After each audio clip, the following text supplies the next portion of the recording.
Shuka hapa tuombe, ikawa shuka hapa tuombe. Yes, Biblia inasema katika Methali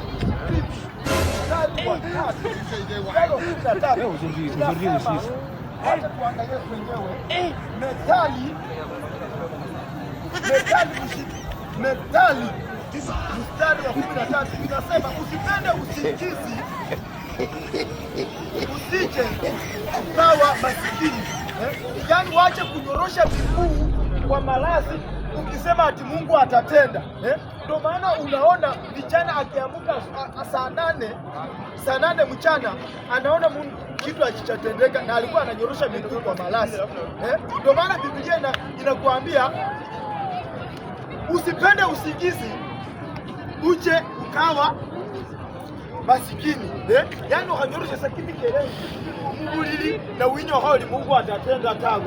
Ndio maana mnaamuka late, unaona unakuwa masikini na unaanza kuipa simu za watu, waacha kuiba bidii. Unaanza kuiba vitu suwari, umeandika hapo suwari, unaichukua suwari ya wenyewe kwa